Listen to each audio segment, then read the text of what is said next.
Alright, let's talk about downsizing. The trend that everyone loves to romanticize. But no one wants to tell about the truth. The same people who says smaller homes are freeing are the ones crying in their storage room because they can't find a place to put their air fryer. Welcome back to Avoid All Costs, where we talk about the real side of renovating, designing, and living in homes that actually make sense. I am Ceylan, interior designer and architect here in Dubai. And today we are diving deep into the reality of downsizing. Not the Pinterest fantasy, not the Instagram tiny home with a view of mountain lie. The real version that hits you at the moment. Move in and realize the sofa doesn't fit. The closets don't exist. And the kitchen feels like a hallway with a sink. Because downsizing sounds cute until life hits back. So let's get into it. Number one, the idea of downsizing versus the reality. So let's be honest, everyone loves the idea of a minimalist life. A small place, less cleaning, less stress, less clutter. Sounds peaceful, right? But let me tell you something. People don't downsize because they want Zen life.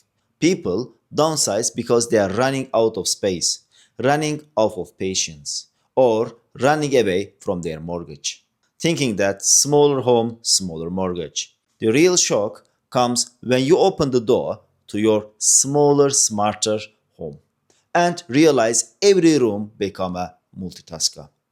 The living room is also the office. The office also the guest room. The guest room is also the storage room. And somewhere in between, you are supposed to sleep, work relaxed, host friends, and fold laundry. And that's when you realize downsizing isn't about having less space. It's about becoming smarter than your space. If you don't outsmart it, it wins. And your life becomes stress in high definition. Number two, the kitchen shrinkage panic. Let's talk kitchens, my favorite ones. Because downsizing a kitchen is basically asking you to cook a Michelin chef inside a shoebox.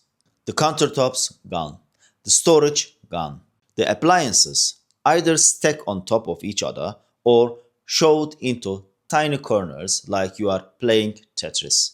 People messaging me saying that I thought downsizing meant less cleaning.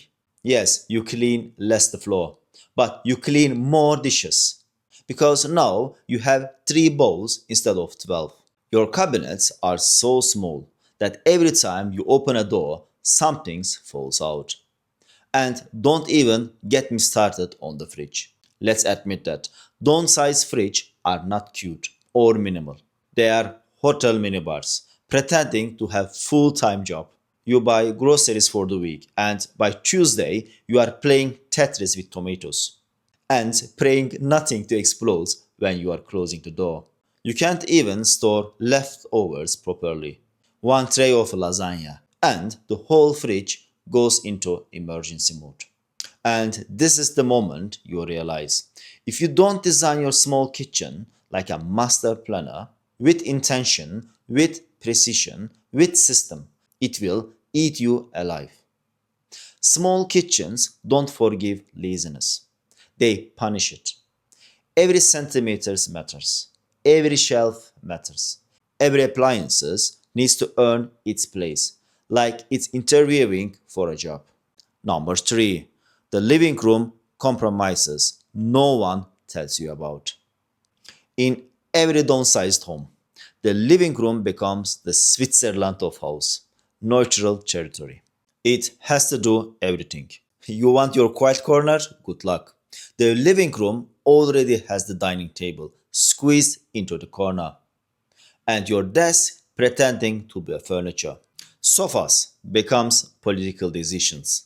Big one, too bulky. Small one, too uncomfortable. Sectional, absolutely not. Unless you want to block half of the room. You know what else disappears? Unfortunately, the TV wall. You don't mount TV anymore. You negotiate with it. Like, please don't look too big or please don't dominate the space. And of course, TV is like that. My brother, I am 65 inches. That's my job.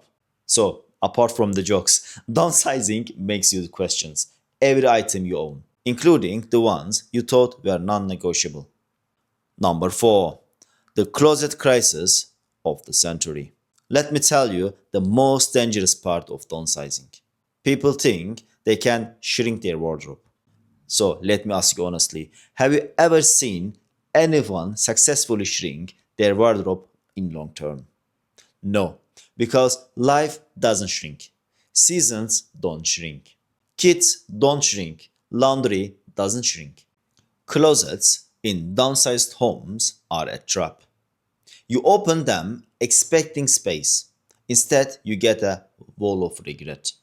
And I will tell you, here is the real punchline. The moment your closet fails you, storage units start whispering your name. Before you know it, you are paying monthly rent. Just store things you don't even love. Slowly, quietly, that storage bill becomes your new mortgage. And downsizing becomes the most expensive, money saving decision you ever made. Number 5. The bathroom battlefield.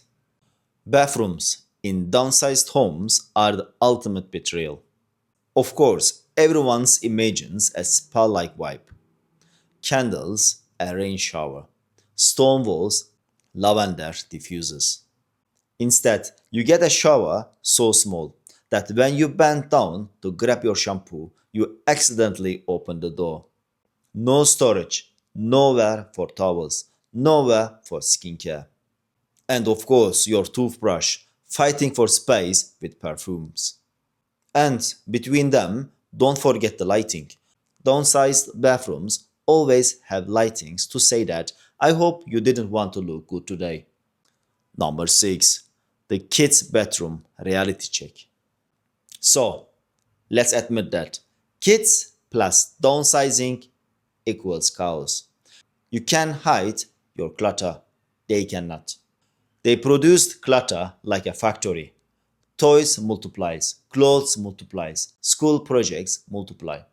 Art supplies bend into the furniture. Downsizing with kids is basically you are entering a full-time career in a hostage negotiation.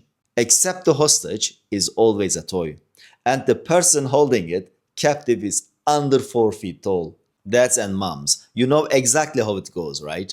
The questions popped up. Do we really need this? Yes, mom. Why? Because. And that's it. Case closed. No appeal, no explanation, no logic.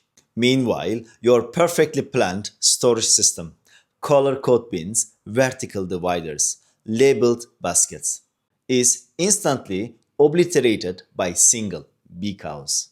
But here is the part no one tells you. Small spaces can absolutely work with kids. Not in Pinterest fantasy way, but in real life, lived in, Ceylan approved way. If the layout is correct, if the layout is wrong, then congratulations. You will spend your day tripping over a doll stroller, stepping on a Lego, or catching a random stuffed unicorns flying across the room every 20 minutes like clockwork. So, as a result, downsizing with kids isn't impossible. It just requires design that works with their chaos, not against it. Smart zones, hidden storage, easy cleanup routes, and layouts that flow even when little humans do not. Number 7.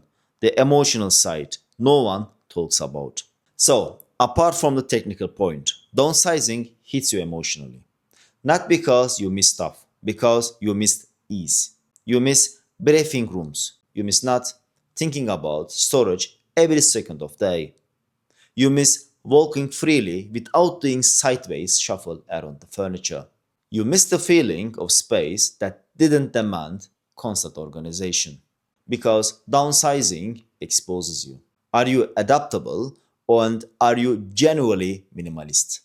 Or were you simply hiding clutter inside a bigger home that made you look organized? This process forces you to meet your real habits. your real attachments, and your real emotional triggers. And that realization changes people deeply. So, as I wrap it up, the truth you need to hear: downsizing can be beautiful if you design right.